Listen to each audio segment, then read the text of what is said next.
Hiya, how's everyone doing today? How is your morning routine?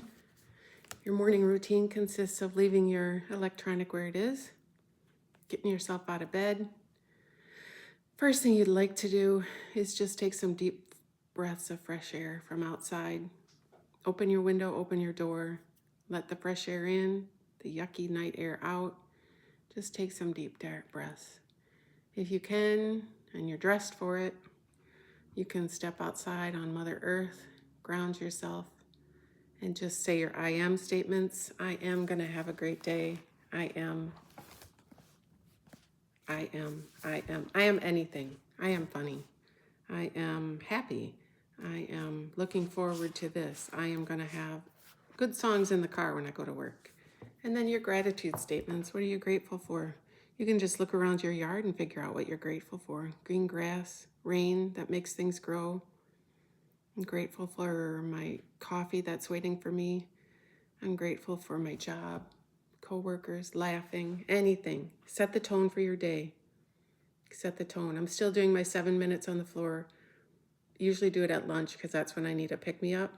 And I put my forest therapy in the background. Oh, golly. It's so good. You feel energized. It's better than a pop. It's better than those energy drinks. It's just better for you.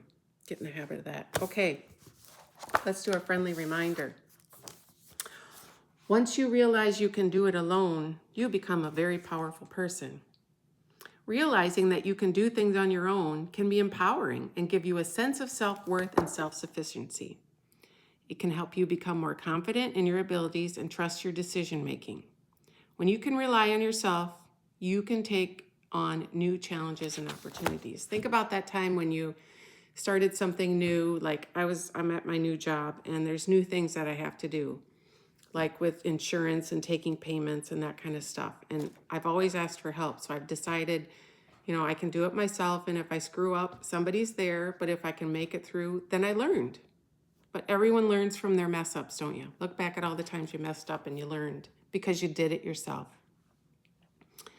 Being independent doesn't mean that you have to do everything alone. It means you have the ability to take care of yourself and make things happen without relying too much on others. You can seek help and advice, but you're not dependent on them to achieve your goals. Being independent means being able to take responsibility for your own actions and the outcomes of those actions. It means being accountable for your own successes and failures and learning from them both. Being independent makes you more resilient in the face of adversity. It helps you see how powerful you really are and that you are capable of change and growth. Makes you a badass. Forgive yourself. Excuse me. Taking accountability permits you to see where you may need some forgiveness and then take the necessary steps in forgiving yourself so that you can grow and develop into a person. This one's kind of loaded, and it doesn't always have to do with independence. Take responsibility for your actions. That's big with me, mainly because I've always said, I've learned, I can't say I've always said, I've learned that your parents brought you up to the best of their ability, okay? You can think back to your childhood and maybe think of one or two instances where maybe something wasn't fair or something. There's always sometimes a core memory that you're thinking that it's like, oh, this is why I am the way I am, sort of. And you can think that, and it probably is true, but guess what? Now you're an adult, and now you can make choices to not be like that. As much as you can think about what somebody did to you and now you feel a victim, you can easily switch that around and say, what did I learn from that? Well, I learned that I am a good person. I learned that whatever it is you need to learn in that sense. So sometimes when my kids, come to me and or anyone, and they bring up something from the past, I'm like, well, what did you learn from it? And are you implementing that now? Are you using it now to make your life better and to become a better person? So we all have choices every day. I tell my kids every day, make good choices. Choices are important. Sometimes you have to sit and think, do I do this or this? As much as I want to tell this person off and tell them this, I can make a choice to be quiet, or I can make a choice to maybe use some words that are less threatening and less hurtful, or actions that are less threatening and less hurtful. But yes, it's so important that you take responsibility for your actions. If someone comes to you and says, you know, that conversation or when we were together the other day, I kind of felt this. Don't put it on them. Use your I statements. I felt hurt, or I felt this, or I started to get insecure about this. And depending on how that person reacts is depending on if you ever want to go to them or have them so much in your life. If they're going to react like, oh my gosh, I did not mean to do that. I am so sorry. You know, how can I make amends with you? That's one way. The other way is to say, oh, don't be so sensitive and move on. You know, just forget about it. That's immature, because you're not giving a rat's ass about that other person's feelings. And that's sad. And that's on you. If you're not going to care about how someone else's feels, that's on you. You can go to the extremes on both of these parts. Someone who's always whining about how they're being treated, well, okay, they're in the victim, and maybe there's nothing you can say or do that's going to make them feel better. Or you can go to the other end where someone's just spouts out whatever they feel like and they think it's funny and they don't care how much they hurt people, and then you're like, sorry, you can't be in my life right now. So, excuse me.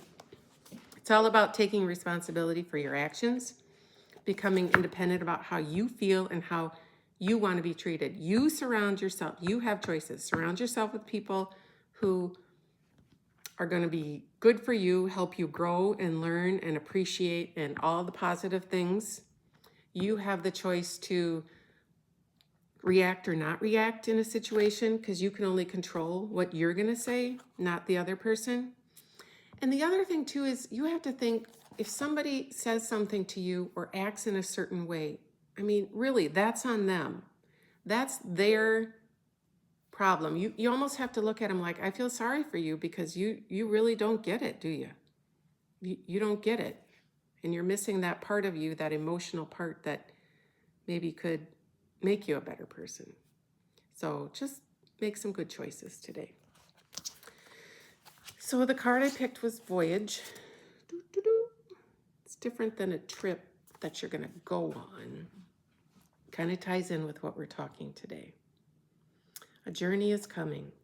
Rather than staying in a safe harbor, let your sails unfurl in the wind. The universe absolutely knows, cherishes, and protects you as you ride the currents of your life, meaning the ups and the downs, the goods and the bads. You look back at all the things that have happened.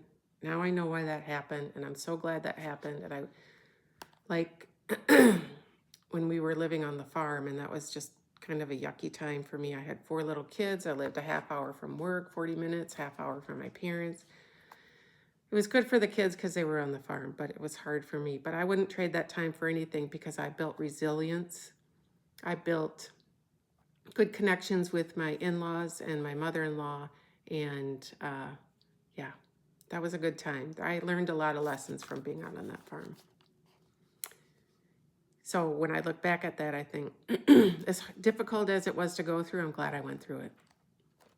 Your soul wants you to know your life is a spiritual voyage, and it isn't always what it seems. There have been no wrong turns. Every adventure and misadventure was a part of this course. That's something that you have to trust and believe. Every adventure and misadventure is a part of your course. You are a traveler on a pilgrimage to your soul. There's always deeper meaning to your life's journey than what appears on the surface. Even when you're sailing through dark waters and stormy seas, if you allow yourself to feel it, you'll know that you're always seen, loved, cherished by the universe, the creators, and your angels, and your guides, and everyone else. That's what that quiet time is for. allowing yourself to feel it. Talk to them. I do every morning. I do almost every minute of every day.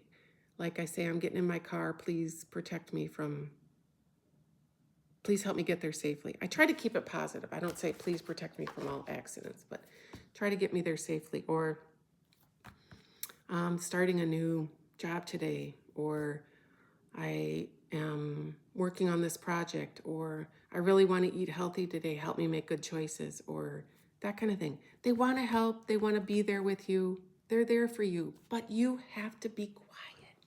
Listen, quiet. It's difficult. It's a difficult thing to get used to doing, but once you get used to being quiet, I can be quiet, but sometimes I do like a little background noise, whether it's a singing bowl or birds or, any kind of like tone music, a fan, just anything to concentrate and then just be quiet. And then they're going to send you stuff. Ask them a question before you go quiet. Ask them a question. Let me think. Like I have to make a decision about a class I want to take. And then you can say, I said to them this morning, I just don't know which way to go right now. What's my right path? And then you just get quiet and you let your mind go quiet. It doesn't have to be for hours. It can be for 3 minutes. I like the 7-minute mark, but I do it until I know that either I got the answer or they may not give it to you right then, but they're going to show you along your day signs. So be aware. It's kind of fun. Look for signs. It's kind of an adventure for you to look for signs that your angels, spirit guides, universe is trying to show you. It gives you the urge to turn left instead of right, or it gives you the urge to stay just a little bit longer or to not run through that yellow light, or it gives you the urge to whatever. Listen to yourself. Your soul knows best. Well, I hope you have a joyful day.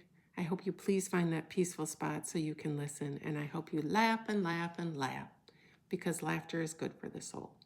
Love you.